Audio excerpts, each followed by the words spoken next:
এয়া হেৰো লগৰীয়া খেলো আমি লহৰীয়া ফুটু কলাৰ মিটং বজাই দে ধুতং আহৈ আহৈ লগৰীয়া। কিন্তু আমি বহু বা হুঁচৰি কোৱা শতকৰা ৮০জন ল'ৰাই এতিয়া যদি কওঁ তেখেতক ধুত্তংটো দেখিছেনে বা মিটংটো দেখিছেনে? নাই দেখা। কিন্তু আমি যেতিয়া মই সৰু হৈ আছিলোঁ, মই বাৰু বেছি বয়সৰো নহয় বাৰু, বৰ্তমান ৬৫টা বছৰ গঢ়িছোঁ।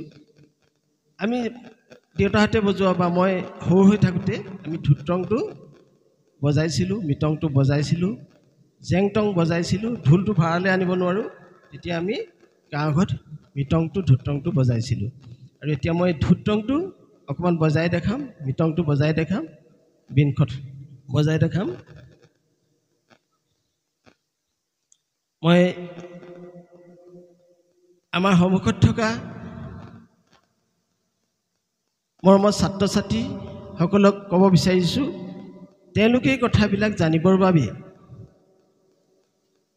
মনোযোগ দি শুনিলে ভাল হ'ব। নহ'লে কথা পাতিছে, কথাটো বন্ধ কৰিবৰ বাবে মই বিহু বিহু লগাকৈ বিহুৰ বাদ্য এটাই অকণমান বন্ধ কৰিব পাৰোঁ চেষ্টা কৰোঁ।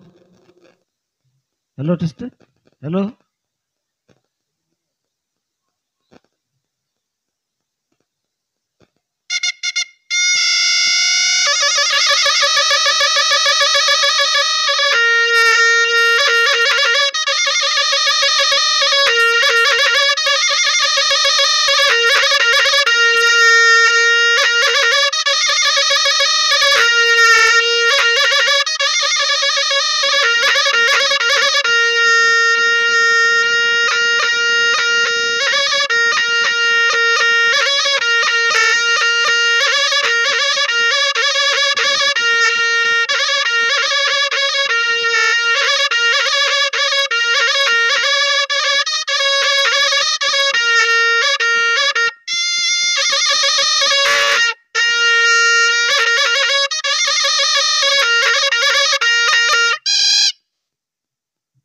খুব কম কমকৈ বজাই যাম। মই বজোৱা পেঁপাটো হৈছে কলিদেউ মহৰসিংহৰ জুৰীয়া পেঁপা। আমাৰ বৰ্তমান চলি আছে গুটীয়া পেঁপা বা এটীয়া পেঁপা, যিটো এটা বজাই গুটীয়া পেঁপা বা এটীয়া পেঁপা, তাৰপৰা দুফালে তেতিয়া দুটা বজাই জোৰ পেঁপা, আৰু ইতিমধ্যে মই বজোৱাটো জুৰীয়া পেঁপা। জুৰীয়া পেঁপাটো দেউতাৰ দিনত নাছিল, তেতিয়া দিনত গুটীয়া পেঁপাটো বেছি আছিল। তাৰপিছত জোৰ পেঁপা আৰু জুৰীয়া পেঁপা আমাৰ দিনতে হৈছে। এই অভাজনৰ দিনৰ পৰাহে বেছিকৈ হৈছে। এতিয়া কথা হ'ল কি, তাৰ উপৰিও অসমত বিভিন্ন ধৰণৰ পেঁপা আছে। দেউৰীসকলৰ পেঁপা আছে, মিচিং পেঁপা আছে, গৰুশিঙৰ পেঁপা আছে। মিচিচিপিয়াত কি কৰিছে, অকল যে ৰং ৰহস্যৰ কাৰণে পেঁপা বজায় তেনেকুৱা নহয়, মৃতকৰ আত্মাৰ সদগতিয়েও পেঁপা বজাইছে। সেইটো গৰুশিঙৰ পেঁপা। তাৰপিছত মই এটা ছাগলী শিঙৰ পেঁপা আনিছোঁ, এটা ইয়াকৰ পেঁপা আনিছোঁ, গৰুশিঙৰ পেঁপা আনিছোঁ। এইকেইটা অলপ অলপ বজাই দেখাব বিচাৰিছোঁ। অলপ আগতে মই কৈ গৈছিলোঁ যে আমি হুঁচৰিত কি কি বাদ্য বজাইছিলোঁ। হুঁচৰি পঞ্চবাদ্য, ঢোল, পেঁপা, গগনা, সুতুলি, টকা, এই পঞ্চবাদ্য। তাৰ উপৰি কি কি হৈছিলে, বিনখন হুঁচৰিত আছিল। কি আছিলে, ধুত্তংটো আছিলে, জেংটং আছিলে আৰু মিটংটো আছিল। মিটংটো বা কেনেকুৱা বা ধুত্তংটো কেনেকুৱা, এই দেখাব বিচাৰিছোঁ।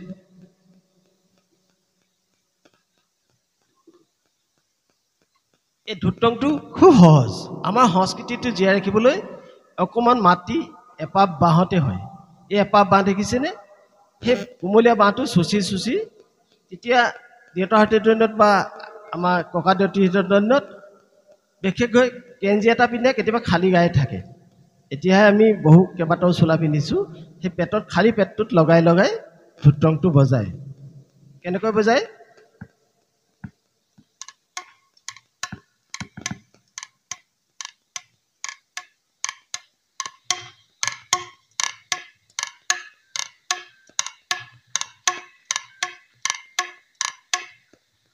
এইটো ধুত্ৰংটো। এই ধুত্ৰংটো কি হৈছে, আমিও যেতিয়া মই সৰুতে গৰু চৰাই আছিলোঁ, পথাৰত যেতিয়া গৰু চৰাই থাকোঁ, তেতিয়া কাৰোবাৰ ঘৰত কেঁচুৱা জন্ম হ'ব আৰু তেতিয়াও এই ল'ৰা আমুকৰ ঘৰত কেঁচুৱা জন্ম হ'ব, ধুত্ৰং বনাত নহ'লে মানে লগৰীয়া এটা আমাক লাগে। গতিকে তেতিয়া এটা আমাৰ এটা লোকবিশ্বাস আছিলে, ধুত্ৰং বজালে যিটো হ'বলগীয়া কেঁচুৱাটো ল'ৰা সন্তান হয়, তেনেকুৱা ধৰণৰ কথা। এই ধুত্ৰংটো পিছত হুঁচৰিলৈ আহিলে। আৰু মৃতংটো দেখাইছোঁ। মৃতংটো হাঁচি গছৰ ডালত, ফুটুকলাৰ ডালৰ পৰা আৰু জবা ফুলৰ ডালত বনাই এটুকুৰা জবা ফুল বা হাঁচি গছৰ ডাল টুকুৰা এটা লৈ কটাৰীয়ে এনেকৈ কাটি এনেকৈ টুকুৰাই মানে থেঠালি দিলে, তাৰপিছত পকাই দিলে এনেকৈ ওলাই আহে। কিন্তু সেইটো হাঁচি গছৰ ডাল বা জবা ফুলৰ ডালত খুব বেছি এদিন বা দুদিন থাকে। কিন্তু এতিয়া মই বেছি দিন থাকিবৰ বাবে বাঁহত বনাই আনিছোঁ। যিটো আমাৰ সেইটো বৰ্তমান ক'ত আছে, সেইটো অকল ঝুমুৰত তেওঁলোকে আঙুলিকেইটা ভৰাই ফুট বজায়। কিন্তু সেইটো লাহে লাহে তেখেতলোকৰ আছিলে যে মৃতংটো, তেতিয়া গম পাইছোঁ। তেখেতলোকৰ ওচৰত গৈছোঁ, যিসকল বয়সস্থ আছে, তেখেতলোকে কৈছে যে নহয়, আমাৰো এইটো আছিলে, ঝুমুৰত বজাইছিলে। সেইটো মানে এটা উদ্যম আনিবৰ বাবে সেই মৃতংটো বজাই দেখাইছোঁ।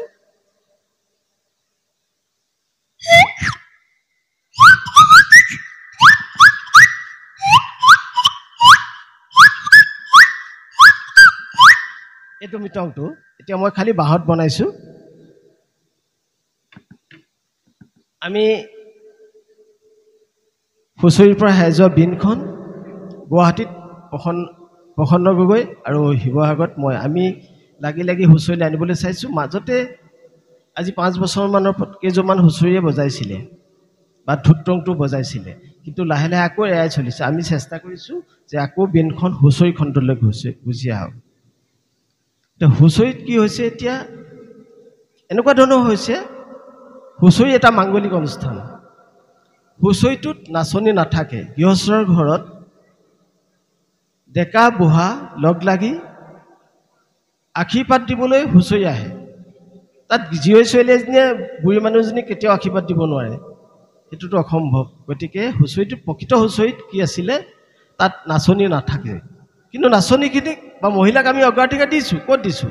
মুকলি বিহুত দিছোঁ, গাভৰু বিহুত দিছোঁ, যিটো জেং বিহুত দিছোঁ, বিহুৱতী মাৰিবলৈ দিছোঁ, বিহু নাচিবলৈ দিছোঁ।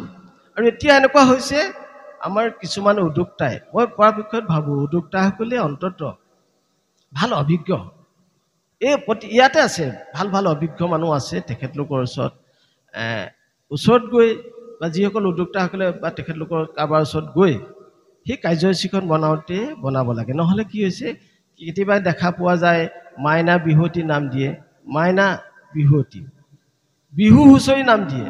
বিহু বুলি ক'লে গোটেই সময়খিনিক আমি বিহু বুলি ধৰিলোঁ। আকৌ বিহু হুঁচৰি শব্দটো বিভ্ৰান্তি শব্দ। হুঁচৰি হৈছে এটা দোল, বিহু হৈছে গোটেই সময়খিনিক, বহাগ বিহুৰ গোটেই সময়খিনিক বিহু বুলি ধৰা হৈছে। গতিকে বিহু হুঁচৰি নাম দিব নালাগে বা মাইনা বিহুৱতী নাথাকে। এতিয়া গুৱাহাটীত তেনেকুৱা ধৰণৰ হৈছে, যিসকল ব্যৱসায়ীয়ে কি কৰিছে, বিহু ৰাণী দিছে, বিহু সম্ৰাজ্ঞী পাতিছে। এইবিলাক হ'ব নালাগে। শ্ৰেষ্ঠ বিহুৱতী পাতোঁ। যি কি নহওক, আমি কৈ যাম, বজাই যাম, নহ'লে আপোনালোকে আকৌ কথা পাতিবলৈ আৰম্ভ কৰিব। প্ৰকৃতিৰ বুকুলৈ বহাগ আহিল, কিন্তু আমি কুলিয়ে কেতেকীয়ে মাতিলে। আমাৰ সুতুলি দুটা, এটা গোল সুতুলি আৰু এটা হৈছে পিঠা সুতুলিটোৰ নিচিনা। গোল সুতুলিটো লাহে লাহে হেৰাই গৈছে, মই এবাৰ বজাই দেখাইছোঁ।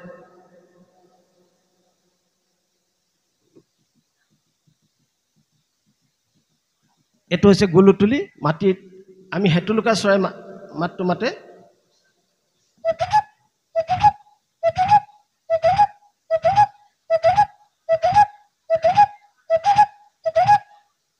হৈছেনে বাৰু হেতুলুকা চৰাই মাতটো? যেতিয়া আহঁত গছত পৰি গুটি খাই থাকে, শাওণ ভাদমহীয়া। এতিয়া এইটো আকৌ বিহুত তেতিয়া আমাৰ বজাইছিলে।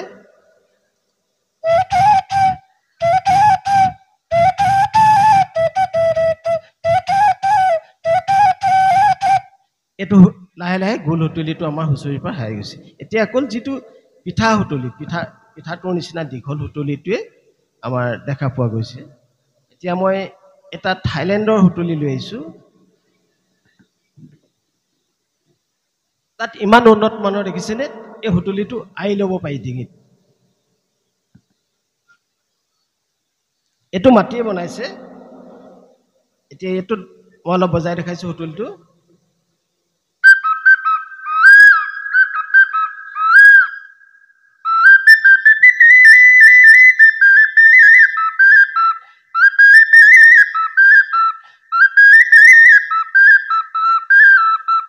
মোৰ লগত ঢোল বা তাল হ'ব লাগিছিল। যি কি নহওক, আমাৰ উদ্যোক্তাসকল যিসকল আমাৰ ইমান কষ্টৰে এই উদযাপন সমিতিৰ সভাপতি সম্পাদকে প্ৰমুখ্য কৰি বিভিন্ন দায়িত্বত থকা বিষয়াসকল আমাৰ মঞ্চতে আছে।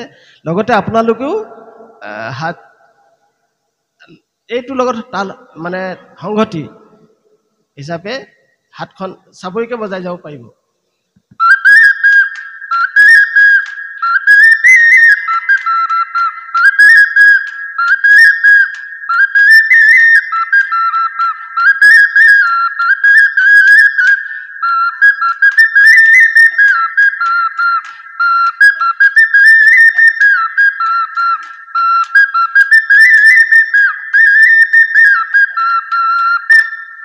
এইটো হৈছে থাইলেণ্ডৰ। দেখিছে কিমান উন্নত মানৰ। অকণমান মাটিত কি কৰিছে, তেখেতলোকৰ ফুটা সন্মুখৰ ফালে 4টা, পিছফালে 2টা, 6টা ফুটা। থাইলেণ্ডৰ এজনী ছোৱালী 2 মাহ মোৰ ঘৰত এই বাদ্যৰ ওপৰত গৱেষণা কৰিবলৈ আহি আছিলে। পিছত তাই এইটো মোলৈ পঠালে। এতিয়া মই এটা চীনৰ সুতুলি বজাইছোঁ। চীনত ভাড়াৰখীয়াবিলাকে আমাৰ সুতুলি চাওকচোন, কিমান পৃথিৱীত কিমান ধৰণৰ বেলেগ বেলেগ সুতুলি আছে। এই চীনৰ সুতুলিটো তেওঁলোকে চীনা মাটিটো বনায় আৰু মাটিটো বনায়। এতিয়া তেখেতলোকে ভেড়া ৰখিবৰ বাবে ভেড়াৰখীয়াবোৰে বজাইছে। কেনেকৈ বজাইছে শুনকচোন, অকণমান বজাই দেখাইছোঁ।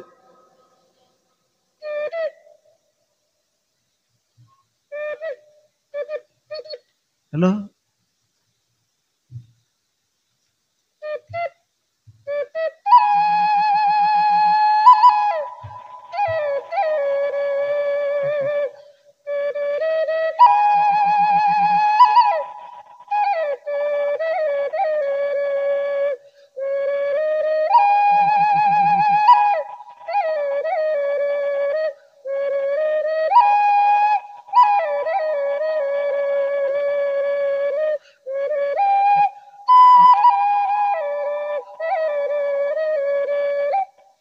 মই এখন লগত বুকলেট দিছিলে, তাৰ ফৰ্মুলা কিছুমান দিছিলে, চাই অলপ অলপ শিকিছোঁ।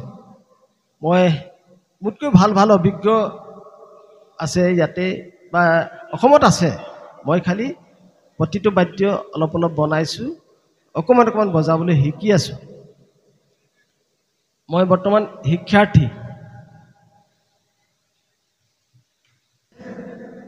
মই এটা ছাগলী শিঙৰ পেঁপা আনিছোঁ।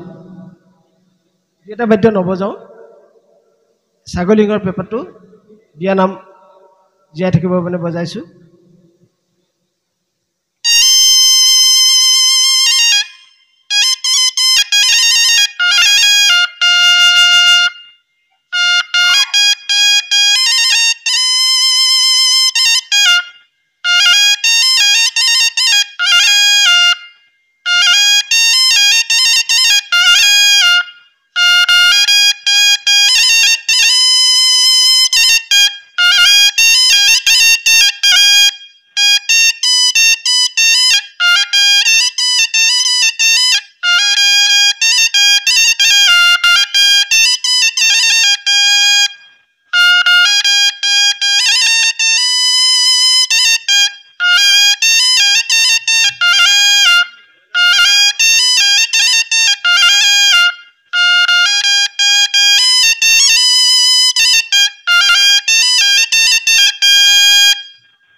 বিয়ানামটো হৈছেনে বাৰু? বিয়ানামটো জীয়াই থাকিবৰ বাবে মই ছাগলী শিঙৰ পেঁপাটো আনিলোঁ। এতিয়া মোক চমু কৰিবলৈ কৈছে আৰু কেইটামান সামৰিছোঁ। মই ইয়াকৰ এটা আনিছিলোঁ, এটা গৰু শিং আনিছিলোঁ। নবজাওঁ বাৰু। মোৰ প্ৰিয়, ভালকৈ নাজানো, খালি প্ৰিয় বাদ্য মোৰ হৈছে বাঁহীটো। ইয়াক বজালে মই তেওঁক স্মৰণ কৰা হয়। যি কি নহওক অকণমান বজাইছোঁ। এইটোৱে মই শেষ কৰিম ইয়াতে আপোনালোকে ইচ্ছা কৰিলে হাঁচৰিব বজাব পাৰিব নাচিব পাৰিব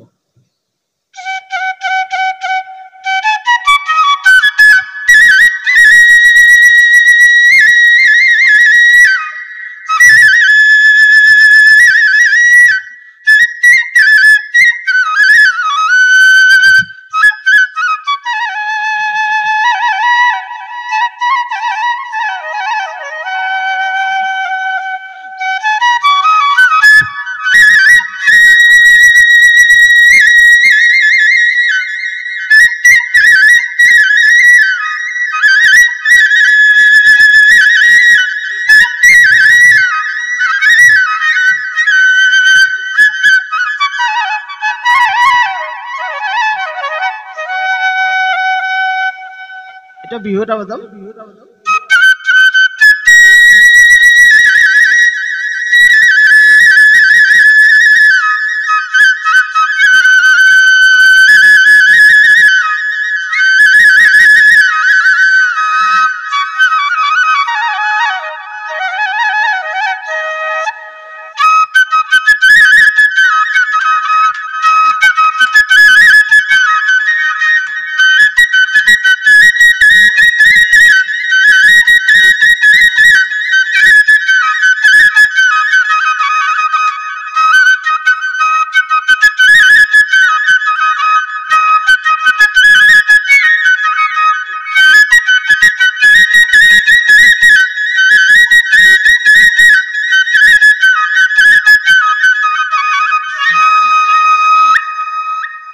আজিলৈ ইমানতে মোৰ বাদ্যগীতা সামৰিছোঁ কিন্তু কেইটামান ক'বলৈ থাকিল যিটো এইটো গগনা দুবিধ এবিধ ৰামধন গগনা এবিধ লাহৰী গগনা আৰু সেইকেইটা নকওঁ বাৰু নবজাওঁ কিন্তু মই বজোৱা গগনা আৰু বিহুত কোনোবাই হুঁচৰিত বজোৱা গগনাখনৰ মাজত যথেষ্ট অলপ পাৰ্থক্য থাকিব যি কি নহওক ভগৱানৰ ওচৰত প্ৰাৰ্থনা কৰিছোঁ যে আজি দিনৰ ভাগত যি কাৰ্যসূচী সুকলমে হৈ গ'ল ৰাতি ভাগলৈ যাতে এই অঞ্চলটোৰ